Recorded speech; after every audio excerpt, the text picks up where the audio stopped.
It's the season of gratitude. We love this time of year because it helps us to actually take the time to focus on all that we truly have and all that we're thankful for. At Simple Bath and Kitchen, all of you pop to the top of that list.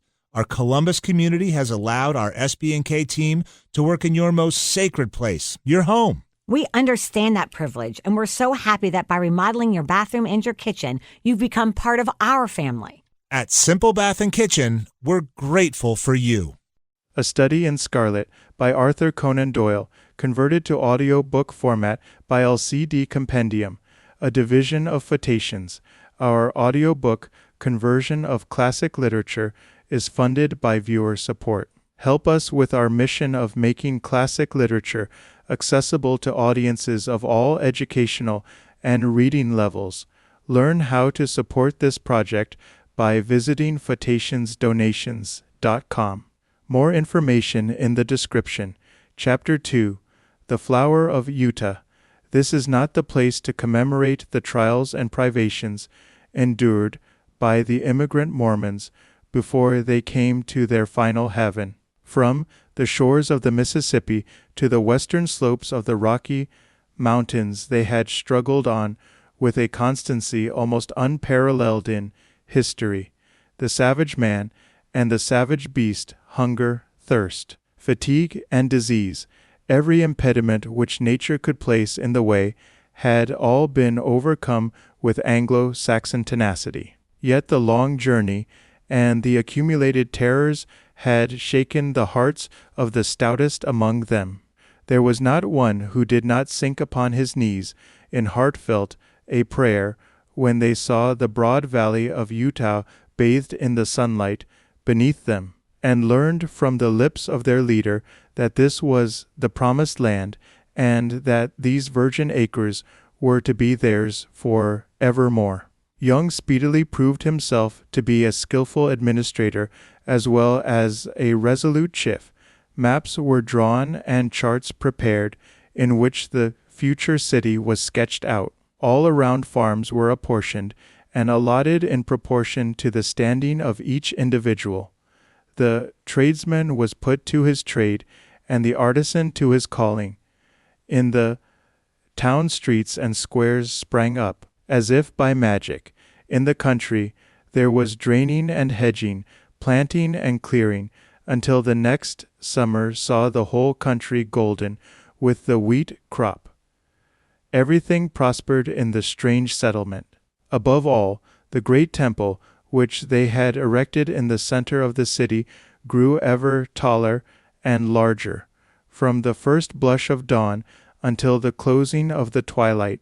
The clatter of the hammer and the rasp of the saw was never absent from the monument which the immigrants erected to him who had led them safe through many dangers.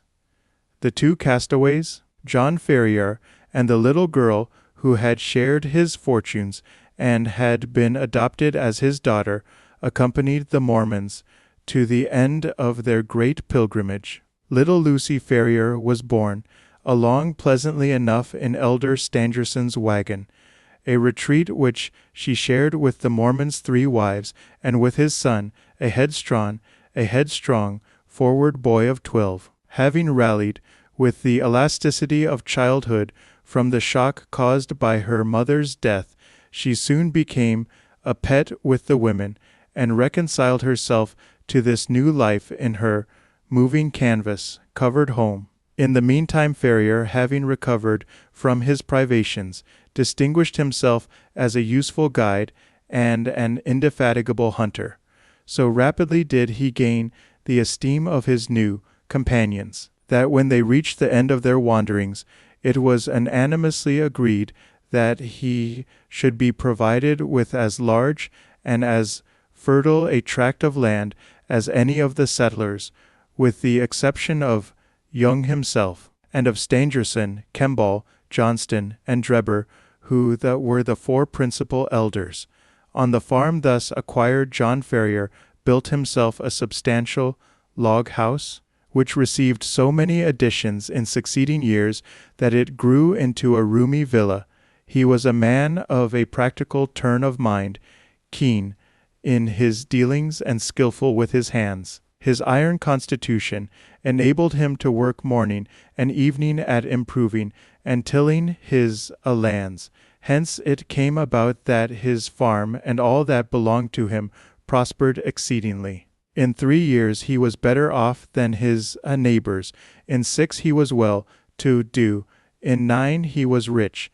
And in 12 there were not half a dozen men in the whole of Salt Lake City who could compare with him. From the great inland sea to the distant Wasatch Mountains, there was no name better known than that of John Ferrier. There was one way, and only one, in which he offended the susceptibilities of his co-religionists. No argument or persuasion could ever induce him to set up a female establishment after the manner of his companions. He never gave reasons for this persistent refusal, but contented himself by resolutely and inflexibly adhering to his determination. There were some who accused him of lukewarmness in his adopted religion, and others who put it down to greed of wealth and reluctance to incur expense. Others, again, spoke of some early love of a fair fair-haired girl who had pined away on the shores of the Atlantic. Whatever the reason, Ferrier remained strictly celibate. In every other respect he conformed to the religion of the young settlement, and gained the name of being an orthodox and straight-walking man. Lucy Ferrier grew up within the log house and assisted her adopted father in all his undertakings. The keen air of the mountains and the balsamic odor of the pine trees took the place of nurse and mother to the young girl. As year succeeded to year, she grew taller and stronger, her cheek more ruddy, and her step more elastic. Many a wayfarer upon the high road which ran by Ferrier's farm felt long forgotten thoughts revive in their mind as they watched her lithe girlish figure tripping through the wheat fields, or met her mounted upon her father's Mustang, and managing it with all the ease and grace of a true child of the West. So the bud blossomed into a flower, and the year which saw her father the richest of the farmers left her as fair a specimen of American girlhood as could be found in the whole Pacific slope. It was not the father, however, who first discovered that the child had developed into the woman. It seldom is in such cases. That mysterious change is too subtle and too gradual to be measured by dates. Least of all does the maiden herself know it until the tone of a voice or the touch of a hand sets her heart thrilling within her, and she learns, with a mixture of pride and of fear, that a new and a larger nature has awoken within her. There are few who cannot recall that day and remember the one little incident which heralded the dawn of a new life. In the case of Lucy Ferrier, the occasion was serious enough in itself, apart from its future influence on her destiny and that of many besides. It was a warm June morning, and the Latter-day Saints were as busy as the bees whose hive they have chosen for their emblem. In the fields, Ebel, and in the streets rose the same hum of human industry. Down the dusty high roads defiled long streams of heavily laden mules, all heading to the west, for the gold fever had broken out in California, and the overland road lay through the city of the elect. There, too, were droves of sheep and bullocks coming in from the outlying pasture lands, and trains of tired immigrants, men and horses, equally weary of their interminable journey. Through all this motley assemblage, threading her way with the skill of an accomplished rider, there galloped Lucy Ferrier, her fair face flushed with the exercise and her long chestnut hair floating out behind her. She had a commission from her father in the city, and was dashing in, as she had done many a time before, with all the fearlessness of youth, thinking only of her task and how it was to be performed. The travel-stained adventurers gazed after her in astonishment, and even the unemotional Indians, journeying in with their pelties, relaxed their accustomed stoicism as they marveled at the beauty of the pale-faced maiden. She had reached the outskirts of the city when she found the road blocked by a great drove of cattle, driven by a half-dozen wild-looking herdsmen from the plains. In her impatience she endeavored to pass this obstacle by pushing her horse into what appeared to be a gap. Scarcely had she got fairly into it, however, before the beast closed in behind her, and she found herself completely embedded in the moving stream of fierce-eyed, long-horned bullocks.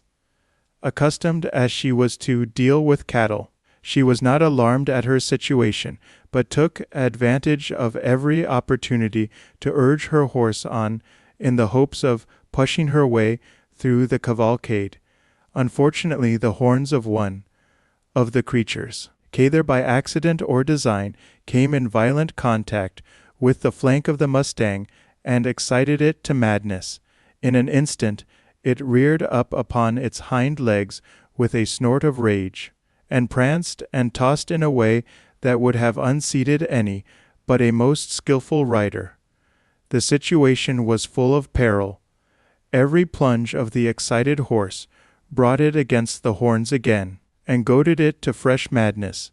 It was all that the girl could do to keep herself in the saddle, yet a slip would mean a terrible death under the hoofs of the unwieldy and terrified animals. Unaccustomed to sudden emergencies, her head began to swim and her grip upon the bridle to relax, choked by the rising cloud of dust and by the steam from the struggling creatures. She might have abandoned her efforts in despair, but for a kindly voice at her elbow which assured her of assistance. At the same moment a sinewy, brown hand caught the frightened horse by the curb, and forcing a way through the drove, soon brought her to the outskirts. "You're not hurt, I hope, miss," said her preserver, respectfully. She looked up at his dark, fierce face and laughed saucily. "I'm awful frightened," she said naively. "Whoever would have thought that Pancho would have been so scared by a lot of cows?" "Oh, thank God you kept your seat," the other said earnestly. He was a tall, savage-looking young fellow, mounted on a powerful roan horse, and clad in the rough dress of a hunter, with a long rifle slung over his shoulders. "I guess you are the daughter of John Ferrier," he remarked. "I saw you ride down from his house. When you see him, ask him if he remembers the Jefferson Hopes of Street, Lewis. If he's the same, Ferrier. My father and he were pretty thick. Hadn't you better come and ask yourself?"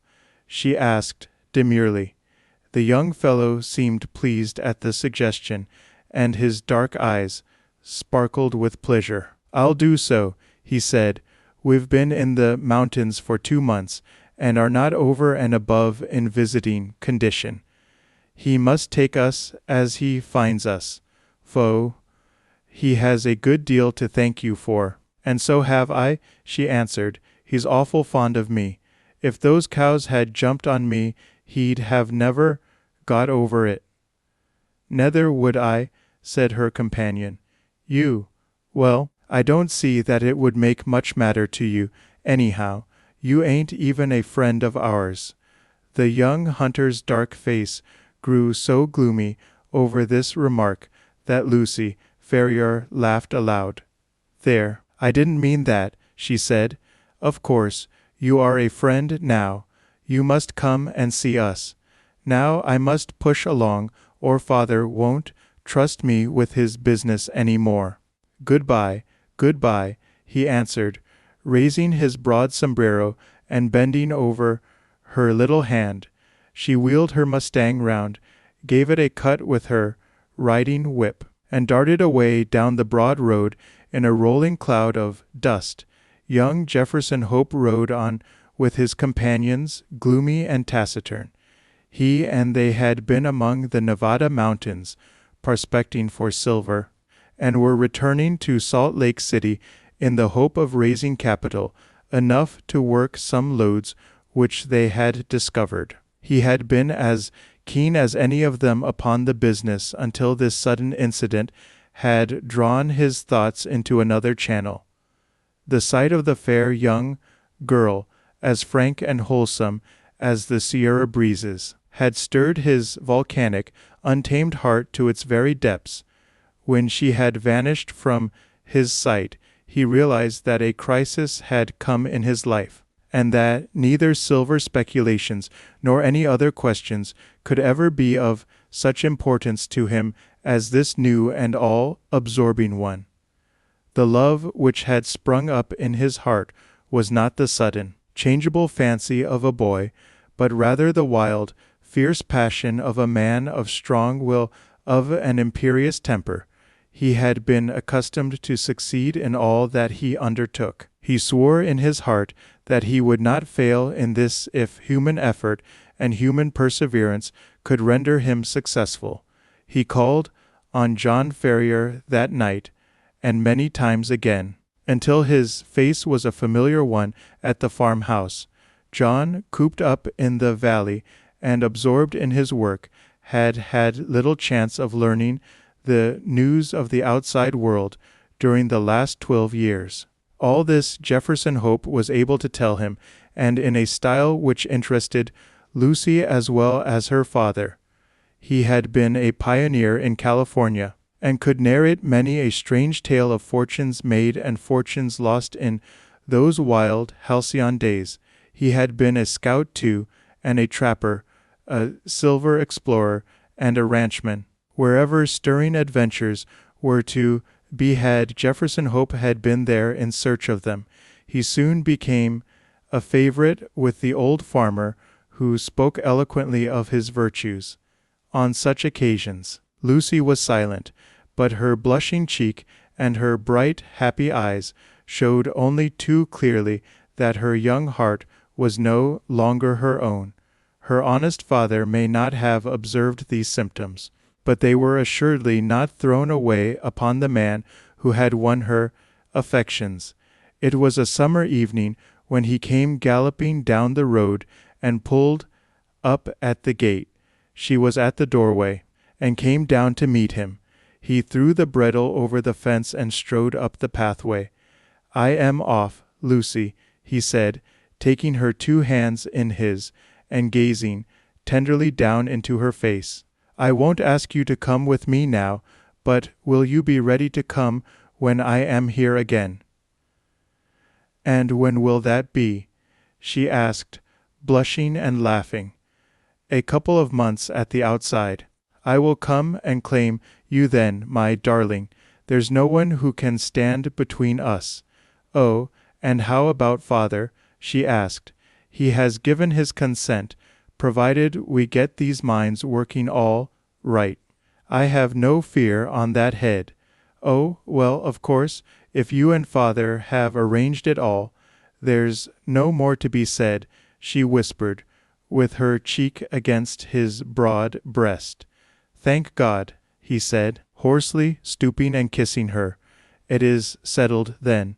The longer I stay, the harder it will be to go. They are waiting for me at the Cadon. Good-bye, my own darling, good-bye. In 2 months you shall see me." He tore himself from her as he spoke, and, flinging himself upon his horse, galloped furiously away, never even looking round, as though afraid that his resolution might fail him if he took one glance at what he was leaving. She stood at the gate, gazing after him until he vanished from her sight. Then she walked back into the house, the happiest girl in all Utah. Hey, it's Bill and Jenny from Simple Bath and Kitchen, and we love helping Columbus families like yours turn their dreams into real spaces. From gorgeous kitchens designed to bring your family together, To bathrooms that are beautiful and easy to clean. 2026 can be your best year yet, and we're here to make it simple for you. Let's start your home's next chapter. SimpleBathAndKitchen.com or call us at 614-888-BATH. From the Simple Bath and Kitchen family to yours, happy holidays.